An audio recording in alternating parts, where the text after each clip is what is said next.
Hello দর্শক, কেমন আছেন? আমরা আজকে অনেকদিন পরে ভাইয়ের সাথে পরিচয় হলাম, জানলাম সঞ্জয় সরকার। তিনি বেশ ভালো গান করেন। বাট আজকে তাকে পেলাম এবং সে বলল আমাকে যে ভাই, আমি দুটা গান করব, আপনি আমার গান দুটা রেকর্ড করবেন এবং আপনার যে দর্শক আছে তাদের সাথে শেয়ার করবেন। তো আজকে তার সাথে দেখা হলো এবং শুনলাম তার গান ভাল লাগছে, তাই ভাবলাম রেকর্ড করি এবং আপনাদেরকে শোনাই। তো সঞ্জয় ভাই আজকে দুইটা গান শোনাবেন। একটা হলো রোমান্টিক এবং একটা হলো কষ্টের, মানে দুই ধরনেরই আমরা এগ্রিমেন্ট রাখবো, কারণ কি সুখের দুঃখের এই নিয়েই তো মানুষ। তো শুরুতে কি সুখের গাবেন না দুঃখের গাবেন? আমি প্রথম দুঃখেরই গান। আচ্ছা, শুরুতে দুঃখের গান, তারপর আমরা হাসিতে চলে যাব, মানে আগে কষ্টে পরে হাসি। তো শুরু করেন সঞ্জয় ভাই, কোন গানটা দিয়ে শুরু করবেন? এবং যে গানটা সে গাবে সেই গানটার শিল্পী কে আপনাকে বলতে হবে, এবং যারা এই শিল্পীর নাম বলতে পারবেন বা কোন ছবির নাম বা কে অভিনয় করেছেন তার জন্য থাকলে আমার পক্ষ থেকে পুরস্কার, এটা আমরা পরে দিব। তো গানটা শুরু করেন। গানের গীতিকার হয়েছেন বাবু, আর না শিল্পী আপনি হইলো আপনি কইবেন না, এটা তো দিয়ে দিবেন। গানটার শিল্পীটা আপনার নাম বলবেন না, আপনার নাম শিল্পীর বলবেন। নাম বলবে দর্শক কমেন্ট দর্শক। বক্সে। যারা বলতে পারবে এবং বেশি লাইক কমেন্ট হবে তাদের জন্য একটা স্পেশাল পুরস্কার থাকবে, ঠিক আছে? দিবে এবং নাটকে যাদেরকে দেবে, নাটকে পুরস্কারটা দেবে। দিব সে আপনাকে নিয়ে আমি পুরস্কারটা দিব। ক্লিয়ার? তো গানটাকে শুনুন, দেন আমরা যাব ইনশাল্লাহ।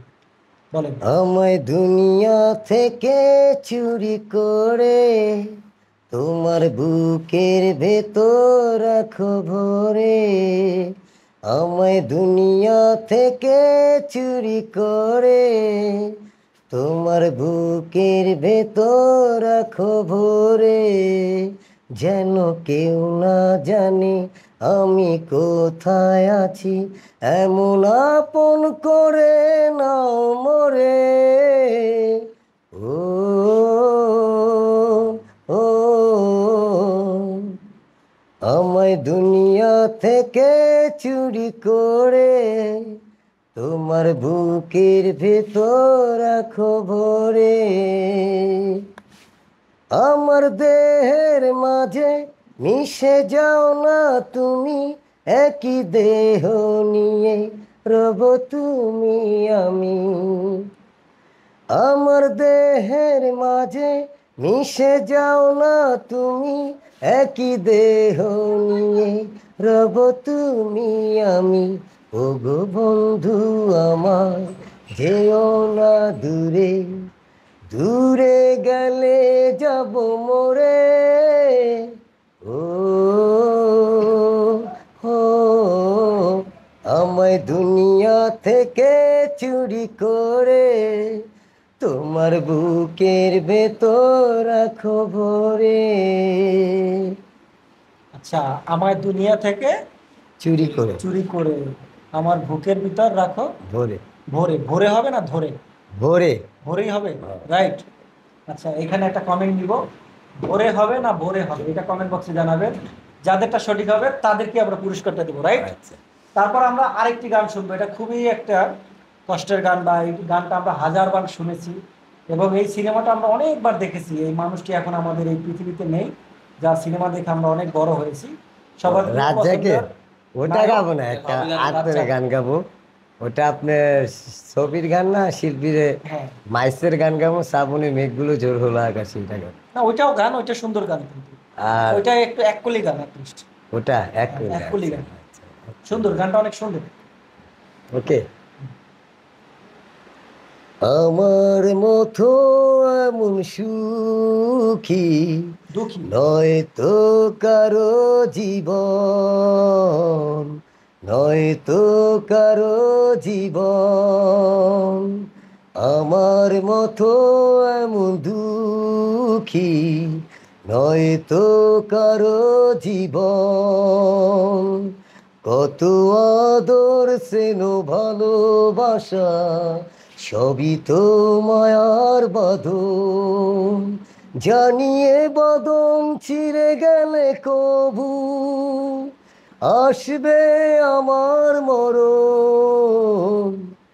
আমার মতো এমন দুঃখী নয় তো কারো জীবন, নয় তো কারো জীবন।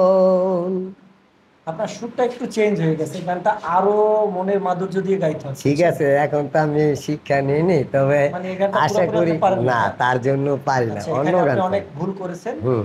গানটা সুরটা ঠিক ছিল, বাট তালটা সে ধরে রাখতে পারেনি। আচ্ছা, গানটা আমার খুব প্রিয় একটি গান।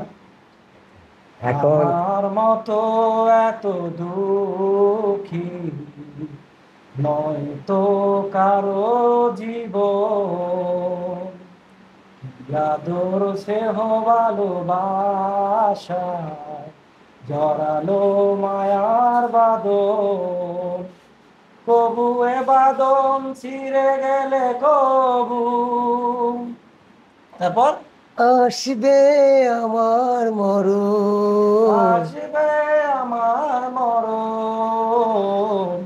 আসলে আমরা তো আর শিল্পী না, তাই আমরা আসলে এতটা আসলে সুর আমি দিয়ে গাইতে এটাই, পারি না। আমি গানটা পারি না, আর তার জন্য বলছি। যে শিল্পীর নাম, এখানেও আমরা একটা টুইস্ট খালা রাখবো। তুমি মিলু। না, নামটা বলা যাবে না, আমরা বলবো না, নামটা বলবো আমাদের দর্শক যারা এই গানটি পছন্দ করেন। খুব প্রিয় শিল্পী এবং খুব জনপ্রিয় একজন শিল্পী। তার দুই ছেলে আছে এবং দুই ছেলেরই আমরা খুব ভালো এখন গান শুনি। তারাও দুজন জনপ্রিয়। তো এই গানটি খুব যে গানটা জনপ্রিয়। গাইছে হ্যাঁ জনপ্রিয়। জি, বাবা এবং দুই ছেলে, তিন ছেলেই, মানে বাবা এবং দুই ছেলে সবাই জনপ্রিয় শিল্পী। তো বাট এই গানটিতে যে পারফরমেন্স করেছে, যে অভিনয় করেছে, সে আরো জনপ্রিয়। তো সব জনপ্রিয় মাঝে আরেকজন জনপ্রিয়কে পেলাম, বাট সেই গানটা পুরোপুরি আমাদেরকে শুনতে পারবো না। নেক্সট আমরা আবার শুনবো। আপনি কোন গানটি আর লাস্ট কোন গানটি লাস্টে বলেন? শ্রাবণের মেঘগুলো ঝরে লাগেছে। শ্রাবণের মেঘগুলো ঝড় হলো আকাশে, অধরে নামবে বুঝি শ্রাবণী ঝরায়ে। শ্রাবণের মেঘগুলো ঝড় হলো আকাশে, অধরে নামবে বুঝি শ্রাবণী ঝরায়ে। আজ কেন মন উদাসী হয়ে, উদাসী হয়ে দূর জানায় যায় হারিয়ে। আজ কেন মন উদাসী হয়ে, উদাসী হয়ে দূর জানায় যায় হারিয়ে। কবিতার বই সব খুলেছি, হিমেল হাওয়ায় মনে ভিজেছে। জানালার পাশে চাপা মাধবী, বাগান বিলাসিয়ানা দুলেছে।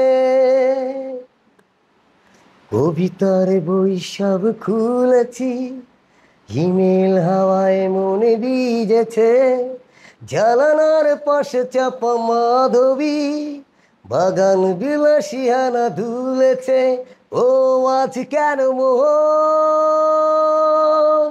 উদাসী হয়ে, উদাসী হয়ে দূর জানায় যায় হারিয়ে। খুব সুন্দর, অনেক মেঘের টাকা ধন্যবাদ। টাকা গান গাও। চমৎকার, ভালো লাগছে আপনার গীত গান। গীত গান আসি গাই। না, আমরা নেক্সট শুনবো, বাট আজকে এই যে আমরা তিনটা গান শুনলাম, এবং এই তিনটা গানের ভিতরে কোন গাছটি বেড ছিল আপনারা বলবেন কমেন্ট বক্সে, এবং আমরা তাকে আবার আগামী সপ্তাহে নিয়ে আসবো, যে কোনো শুক্রবার বা শনিবারে। ইনশাল্লাহ চোখ রাখুন আমাদের অরণ্য যে ফেসবুক পেজে। আসসালামু আলাইকুম। এবং নেক্সটে আমাদের কি কি সবাই গান শোনাবেন বলেন? এই বেশিরভাগ পপ গান পারি, আর ছায়াছবির কিছু গান আছে, যেমন এন্ড্রি কিশোরের অনেক গানই পারি। জি। চলে যায় কেউ, প্রেমের সমাধি ভেঙে। কত বছর যাবত গান করে? আমি গান করতেছি 24 সালের থেকে। 24 সাল থেকে? আর মানে এই যে রানিং 25। আর এর আগে গান ছিল 2001 থেকে, পপ গান মনির খান, আসিফ, তারপর ব্যান্ডের আইব বাচ্চু, জেমস, ওদের গান আগে গাইতাম, চর্চা করতাম। তবে সেরকমভাবে বুঝতাম না মানুষ যে আমাকে নিয়ে এত কিছু ভাবে। পরে এই 2024 সালের থেকে কয়েকটা গান আমি অটো চালাতাম, তখন থেকে বলতেছে আপনার কণ্ঠটা ভেরি নাইস, ভালো, আপনি চেষ্টা করলেই ভালো হবে। তো আমি তো ধূমপান খাই, তার জন্য গলাটা নষ্ট হয়ে গেছে। না খেলে আরো ভালো আপনাদের শোনাতে পারতাম। যেমন একটা আসিফের গান একটু শুনে যে দেখেন গলাটা কত সুন্দর, তার গলা। যেমন চোখেরই জলে লেখা কত যে কবিতা, ঝরে পড়ে প্রতিদিনই তোমারই নামে, চোখেরই জলে লেখা কত যে কবিতা, ঝরে পড়ে প্রতিদিনই তোমারই নামে। যেদিন চোখের জল শুকিয়ে যাবে, মনে রেখো সেদিন আমার মরণ হবে। জোস। তবে আমাকে দোয়া এই করবেন। যার যার আপনি গান গাইছেন কারোর সাথে আপনার দেখা হয়েছে কখনো? না, আচ্ছা, আমরা তো খালেদ হাসান মিলুর সাথে তো আর দেখা করাতে পারবো না, আপনি চাইলে আসিফের সাথে দেখা করাইতে পারবেন। আমার স্বপ্ন তার সাথে দেখা দেখা করা। করবেন? দেখা করার স্বপ্ন আচ্ছা, আমি নেক্সট যদি আসিফ ভাইয়ের সাথে আমার কথা আপনার কথা বলবো, আপনার এই ভিডিওটা আমি দেখাবো আসিফ ভাইকে। আসিফ ভাই যদি আপনি আপনার এই ভক্তের যদি গান শুনে থাকেন, অবশ্যই সে আপনার খুব ভক্ত এবং আপনার গানটা কত সুন্দর করে করেছে দেখছেন, কত আপনার কণ্ঠের কাছাকাছি কিন্তু লাগছে। বাট সে আপনার সাথে দেখা করতে চায়, যদি আমার সুযোগ হয় আমি আপনার সাথে দেখা করাবো। তো এবং বর্তমানে আপনি কি করেন এটা বলেন। এখন বর্তমানে আমি শাকসবজি বিক্রি করতেছি, ফল পাকড়া, এই যে ব্যবসা, আচ্ছা, ছোট একটা ব্যবসা করি। ওকে, যেটাকে আমরা মানে ফ্রিল্যান্সার টাইপের বলি, যখন যে মৌসুম আসে সে সেই মৌসুমে মানে সেই ধরনের প্রোডাক্ট ফল ফ্রুট বিক্রি করেন, রাইট? হুম। ওকে, এবং আপনি কোথায় থাকেন? এখন আমি দক্ষিণ কেরানীগঞ্জ, হাসনাবাদ সেন্টারগুলি, এখানে এক আপনার ফেলারে দেশের বাড়ি কই? দেশের বাড়ি জেলা নারায়ণগঞ্জ, থানা ফতুল্লা, গ্রাম পাগলা পুরোপাড়া। আচ্ছা, তাহলে তো নারায়ণগঞ্জের বাসী যারা দেখে থাকেন, ভাইকে চিনে থাকেন, তার যারা পছন্দ করেন আজকের ভিডিওটা যারা পাবেন, অবশ্যই লাইক কমেন্ট শেয়ার করবেন, আর তার মনের আশা যেন পূর্ণ হয় সেটাই আমরা কামনা করি। তো বিদায় নিচ্ছি, আজকের মতো দেখা হবে পরবর্তীতে। ভালো থাকেন, সুস্থ থাকেন, আল্লাহ হাফেজ। তাহলে আল্লাহ হাফেজ, বাই। Thank you.